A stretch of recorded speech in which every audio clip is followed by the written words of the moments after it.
जय भीम, नमो बुद्धाय साथियों। मैं आप सभी का भाई सिंगर भरत पुरवैया और स्वागत करता हूं आप सभी का फिर से एक नए वीडियो में। और हम आज वीडियो बहुत लंबा नहीं करेंगे, आप सभी को एक बहुत ही महत्वपूर्ण जानकारी देंगे अपने संविधान से रिलेटिव जो है आप सभी को बताएंगे। तो आप सभी वीडियो के अंत तक बने रहिए और वीडियो अच्छी लगे तो वीडियो को शेयर करिए। आज हम आप सभी को बताएंगे कि डॉक्टर बाबा साहेब अम्बेडकर जी की जो अध्यक्षता वाली संविधान ड्राफ्टिंग कमेटी टीम थी उसमें कितने सदस्य थे और कौन क्या था। तो आज हम आप सभी को बताएंगे। तो देखिए, बाबा साहेब के जो ड्राफ्टिंग कमेटी टीम थी संविधान मसौदा वाली, तो उसके जो थे मेन अध्यक्ष जो थे वो बाबा साहेब डॉक्टर भीमराव अम्बेडकर जी ही थे। और फिर दूसरे उसमें जो थे एन गोपाल स्वामी सदस्य अयंगार थे। और तीसरा अलादी कृष्णा स्वामी अय्यर, ये भी सदस्य थे। फिर चौथे डॉक्टर के एम मुंशी, वो भी सदस्य थे। और पांचवे सैयद मोहम्मद सदुल्लाह, ये भी वहाँ के थे कमेटी के। और छठवें जो थे वो बी एल मित्तर थे। और सातवें जो थे डी पी खेतान थे। ठीक है। अब इसमें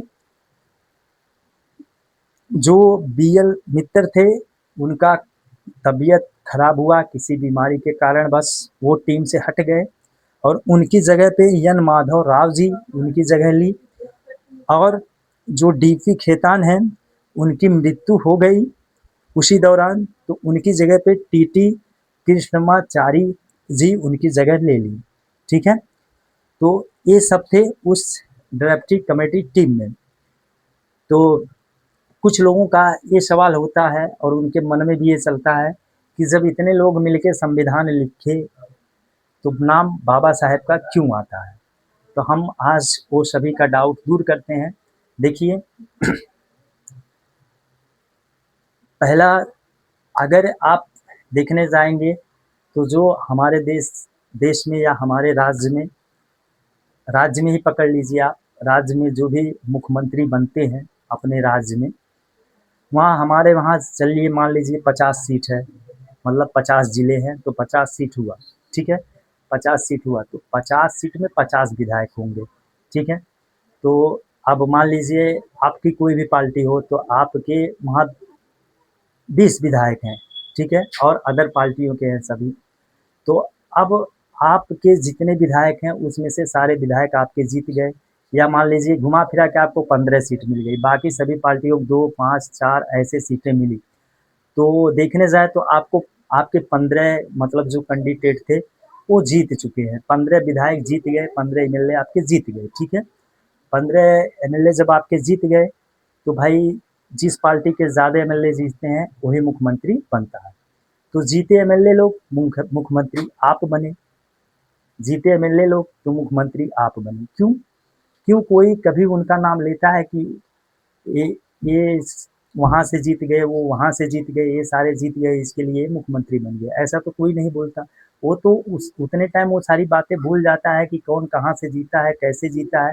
जबकि मेहनत जहाँ से जो भी विधायक जीतता है वहाँ वही मेहनत करता है, वहाँ कोई सरकार करने नहीं आती, वही मेहनत करता है, तो वही अपने मेहनत के दम से वहाँ से जीतता है।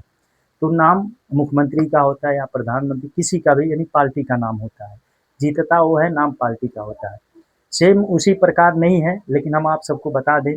देखिए, बाबा साहेब वहाँ के अध्यक्ष इसके लिए थे क्योंकि वो सबसे श्रेष्ठ श्रेष्ठ थे। वो सबसे ज़्यादा पढ़ाई किए थे, उनके पास 32 डिग्रियाँ थी। और लगभग वो 22 भाषाओं का अध्ययन भी किए थे, जबकि उन्हें रेगुलरी 9 भाषा का ज्ञान था। 10वां भी ज्ञान था पर 10वें का नाम नहीं आता। जो बौद्ध धर्म प्राचीन काल की भाषा थी वो भी बाबा साहेब को आती थी, पर उनका वो नाम नहीं लिया जाता है।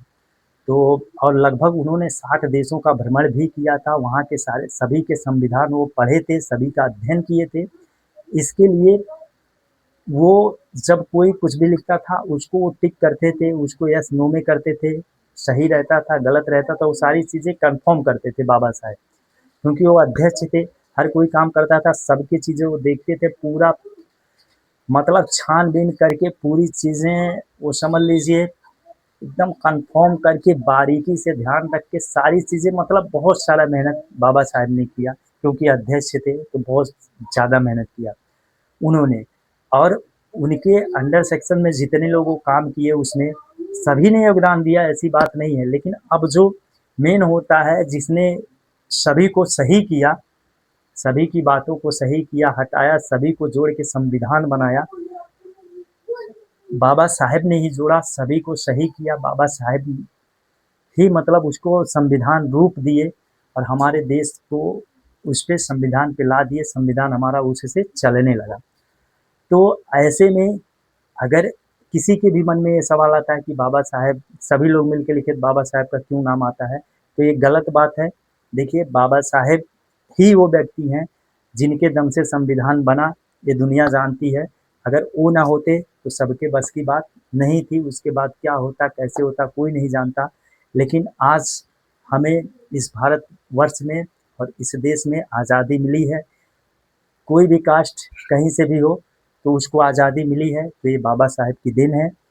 तो और हमारे संविधान में किसी भी जात पात ऊंच नीच का भेदभाव नहीं है, हर कोई एक समान है, सबको अधिकार है। तो चलिए, हमें उम्मीद है आप सभी को वीडियो अच्छी लगेगी, और वीडियो अच्छी लगे तो वीडियो को शेयर करिए। मिलेंगे फिर अगले वीडियो में, तब तक के लिए जय भीम, नमो बुद्धाय।